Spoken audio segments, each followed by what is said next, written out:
My stepmom made my life hell until I fought back.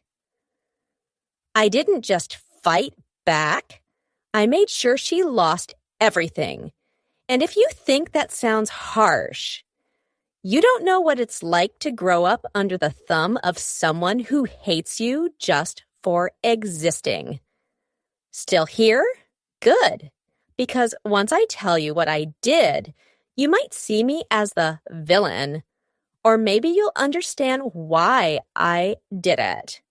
I'm 22 now, but this started when I was 13, the year my dad remarried. My mom had passed away a year before.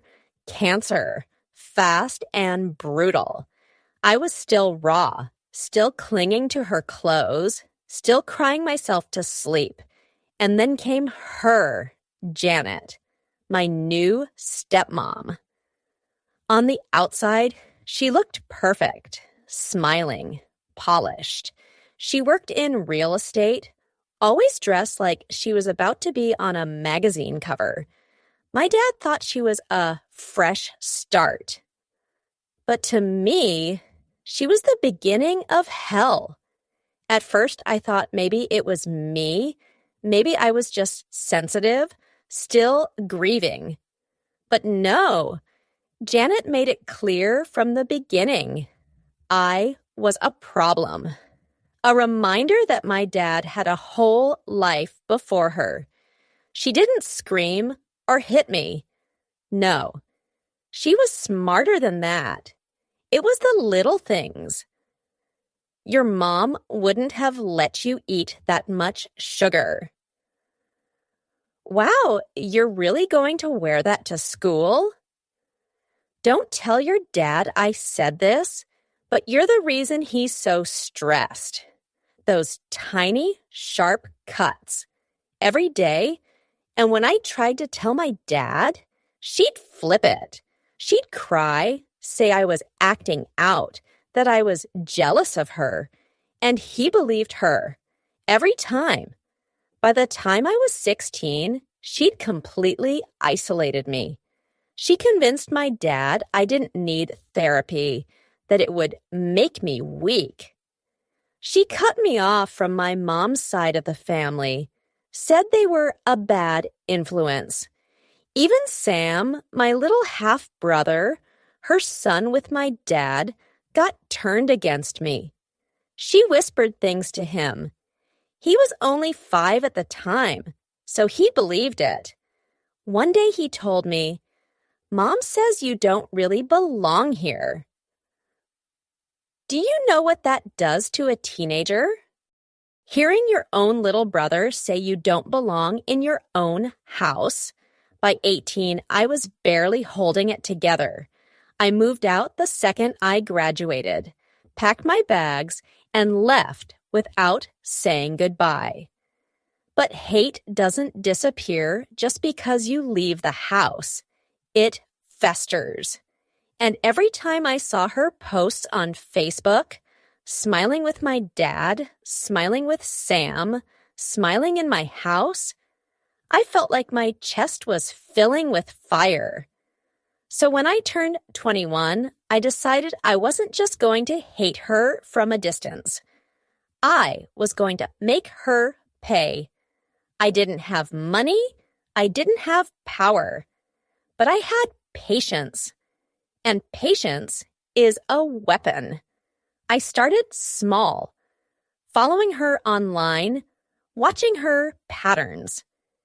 She overshared, always posting about closing deals, new clients, luxury listings. It wasn't hard to figure out where she worked, who she worked with. And I noticed something. She was sloppy. She exaggerated her sales numbers. She hinted at perks she gave clients. And I thought, interesting. So I dug deeper. I created a fake profile, pretended to be a potential buyer, messaged her, asked about listings, and sure enough, she bent rules, offered off-the-record deals, suggested she could make paperwork disappear, if the price was right. I collected everything: screenshots, emails, messages. At first, I thought, I'll just send this to her boss, let her get fired. But then, that didn't feel like enough. Not for years of humiliation, not for stealing my family from me. I wanted her reputation ruined. I wanted everyone to see who she really was. It happened faster than I expected. I sent the evidence anonymously to her company, to her biggest clients, and, the cherry on top, to a local real estate watchdog Facebook group that loved exposing shady agents. Within a week, her name was everywhere. Screenshots of her messages, allegations of fraud. Her company suspended her. Clients dropped her. Her face, the same polished smile she loved posting, was suddenly attached to words like dishonest and scammer. And me?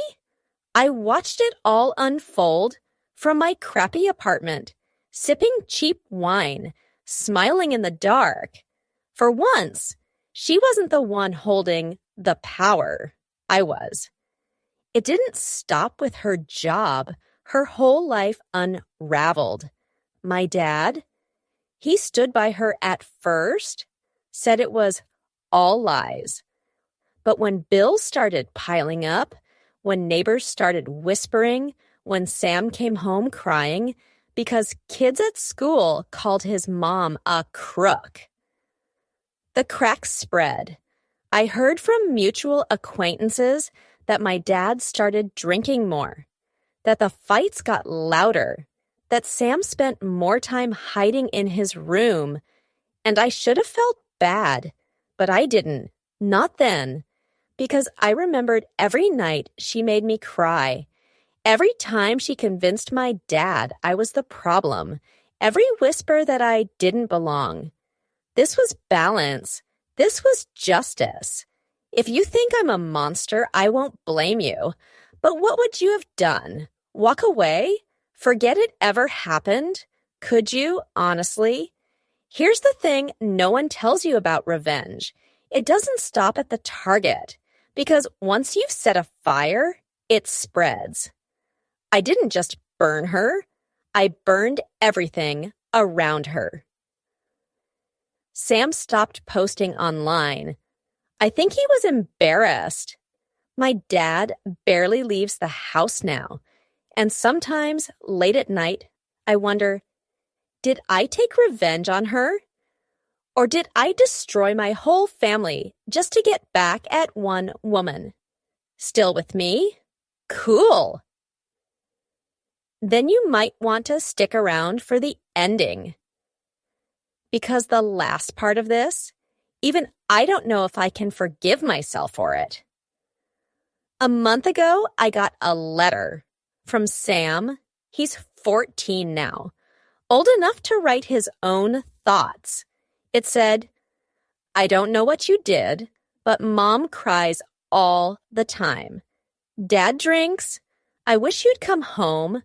I miss when we were all together.